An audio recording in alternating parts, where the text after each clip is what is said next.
Alright, hey guys, so today I'm going to be going over the first couple pages of the Unit 7 packet. So, first and foremost, let's just go ahead and get started. So, Unit 7, starting in 7.1, Introduction to Air Pollution. So, I'm going to have to go in here and zoom in like this so I can actually write and it not be as tiny as a little ant. Obviously, I trust that you guys have already went in and highlighted what you were supposed to over here on the side of each page. I'm not going to fret over that because that is there for you. That is not there for me.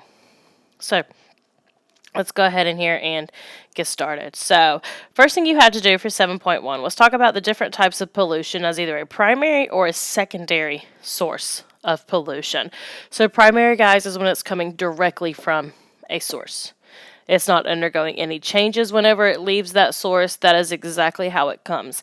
Secondary, however, is a little bit different. It's going to leave its source, and after it leaves its source, it is changed in some way. It's going to combine with another element, some sunlight, whatever that may be. So therefore, when you have two different things combining to make it a pollutant after it's left a source, then it's going to be secondary. So the first thing we're going to look at is particulate matter from a wood stove.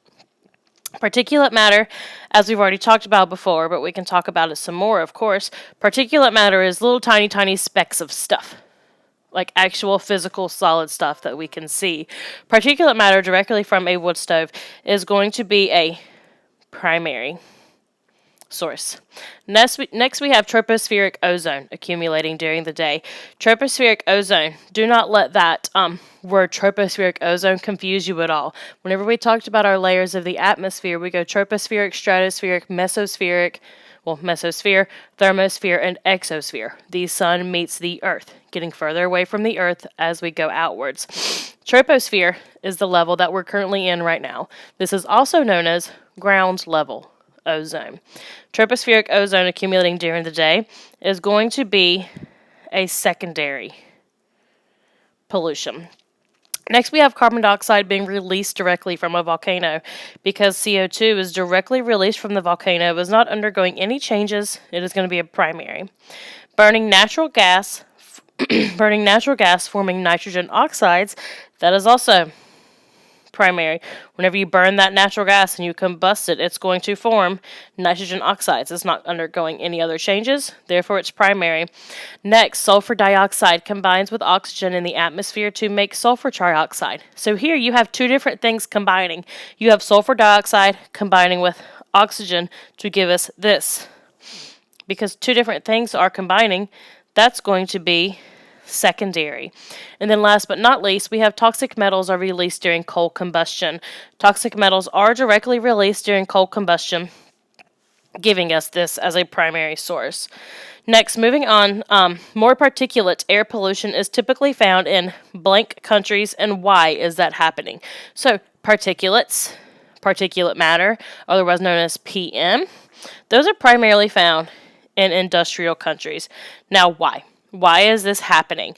So one thing we know about industrial companies, guys, is that they have a high reliance on fossil fuels and coal. So how does that differentiate from a post-industrial society? Well, the big portion there, guys, is that there are not a whole lot of, there's a lack of regulations in an industrial society whenever we compare it with a post-industrial society. That is why particulate matter is so prominent in industrial societies. Next, particulate matter, otherwise known as PM, is regulated at 10 microns and below. Why are larger particles not regulated? So this is a very simple and straightforward answer, guys. What we're going to get in here too with particulate matter is the reason why particulate matter that is smaller than 10 microns, it is so dangerous because our natural body systems cannot filter them. So, oops. So, in here, our nose / throat / mucus cannot filter well, let me change that real quick. Can filter 10 and above.